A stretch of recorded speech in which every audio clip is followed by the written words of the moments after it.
ಚಾಮರಾಜನಗರ ನಗರಸಭೆಯ ಆಡಳಿತ ಚುಕ್ಕಾಣಿ ಹಿಡಿದ ಬಿಜೆಪಿ ಕೊಳ್ಳೇಗಾಲ ಗುಂಡ್ಲುಪೇಟೆಯಲ್ಲಿ ಬಿಜೆಪಿಗೆ ಕಾಂಗ್ರೆಸ್ ಶಾಕ್ ನೀಡಿದೆ. ಇದೀಗ ಚಾಮರಾಜನಗರದಲ್ಲಿ ಕಾಂಗ್ರೆಸ್ಗೆ ಮೈತ್ರಿ ಶಾಕ್ ನೀಡಿರುವಂತದ್ದು. ನೂತನ ಅಧ್ಯಕ್ಷರಾಗಿ ಸುರೇಶ್, ಉಪಾಧ್ಯಕ್ಷೆಯಾಗಿ ಮಮತಾ ಅವರು ಆಯ್ಕೆಯಾಗಿದ್ದಾರೆ. ಎರಡನೇ ಅವಧಿಗೆ ನಗರಸಭೆ ಆಡಳಿತನ ಬಿಜೆಪಿ ಪಡೆ ತನ್ನದಾಗಿಸಿಕೊಂಡಿದೆ. ಚುನಾವಣೆಗೆ ಗೈರಾದ ಆರ್.ಪಿ. ನಂಜುಂಡಸ್ವಾಮಿ, ನೀಲಮ್ಮ, ಭಾಗ್ಯಮ್ಮ, ಸಂಸದ ಶಾಸಕರ ಮತ ಸೇರಿ ಕಾಂಗ್ರೆಸ್ಗೆ 14 ವೋಟ್. ಸಂಸದ ಸುನಿಲ್ ಬೋಸ್, ಶಾಸಕ ಸಿ.ಎಸ್. ಪುಟ್ಟರಂಗಶೆಟ್ಟಿರಿಂದ ಮತ. ಇತ್ತ ಚುನಾವಣೆ ವೇಳೆ ಬಿಜೆಪಿ ಅಭ್ಯರ್ಥಿಗಳಿಗೆ ಬಿದ್ದ 15 ಮತಗಳು. ಈ ಮೂಲಕ ಚಾಮರಾಜನಗರ ನಗರಸಭೆ ಬಿಜೆಪಿ ಪಾಲಾಗಿದೆ.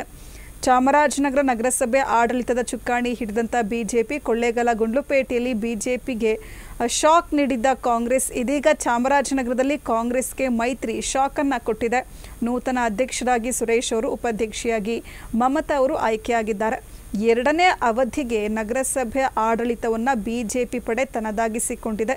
ಚುನಾವಣೆಗೆ ಗೈರಾದಂತಹ ಆರ್.ಪಿ. ನಂಜುಂಡಸ್ವಾಮಿ, ಭಾಗ್ಯಮ್ಮ, ನೀಲಮ್ಮ, ಸಂಸದ ಮತ್ತು ಶಾಸಕರ ಮತ ಸೇರಿ ಕಾಂಗ್ರೆಸ್ಗೆ 14 ವೋಟ್ ಬಂದಿದೆ. ಸಂಸದ ಸುನಿಲ್ ಬೋಸ್, ಶಾಸಕ ಸಿ. ಪುಟ್ಟರಂಗಶೆಟ್ಟಿರಿಂದ ಮತ ಹಾಕಲಾಗಿದೆ. ಇತ್ತ ಚುನಾವಣೆ ವೇಳೆ ಬಿಜೆಪಿ ಅಭ್ಯರ್ಥಿಗಳಿಗೆ 15 ಮತಗಳು ಬಿದ್ದಿರುವಂಥದ್ದು. ಈ ಮೂಲಕ ಚಾಮರಾಜನಗರ ನಗರಸಭೆ ಬಿಜೆಪಿ ಪಾಲಾಗಿದೆ. ಎಲ್ಲ ಬರ್ತಾರೆ.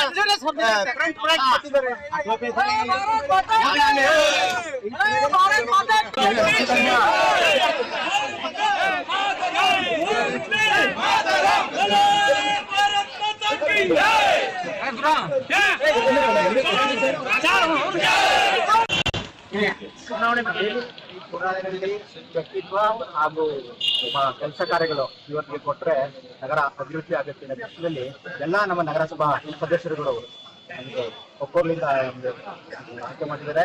ಹಾಗಾಗಿ ಎಲ್ಲ ಸದಸ್ಯರಿಗೂ, ಎಲ್ಲ ಪಾರ್ಟಿಯ ಸದಸ್ಯರಿಗೂ ನಾನು ಧನ್ಯವಾದಗಳನ್ನು ಸಲ್ಲಿಸ್ತೀನಿ. ಇದು ಮುಂದೆ ಈ ನಗರಸಭೆ ಕಾರ್ಯಗಳನ್ನ ತುಂಬಾ ಅಚ್ಚುಕಟ್ಟಾಗಿ ನಡೆದುಕೊಂಡು ಹೋಗುವಂತ ಜನ ಮೊದಲು ನೀರು ನಿಲ್ಲೋದನ್ನು ನಂತರ ಕಸ ವಿಲೇವಾರಿ ಆಗ್ತಿದೆ. ಮುಂದಿನ ದಿನಗಳಲ್ಲಿ ಅವನ್ನೆಲ್ಲ ಸರಿ ಮಾಡಿ ಮಧ್ಯ ಸ್ವಲ್ಪ ಆಡಳಿತ ಸ್ವಲ್ಪ ಎಂಪರ್ ಆಗಿತ್ತು, ಚುರುಕಿರ್ಲಿಲ್ಲ. ಇನ್ನು ಮುಂದೆ ನಾವು ಅದನ್ನ ಚುರುಕು ಮಾಡಿ ಎಲ್ಲವನ್ನು ಸರಿಯಾದ ರೀತಿಯಲ್ಲಿ ಮಾಡ್ಕೊಂಡು ಹೋಗಿದ್ರು ಸಂದರ್ಭದಲ್ಲಿ ತಾವು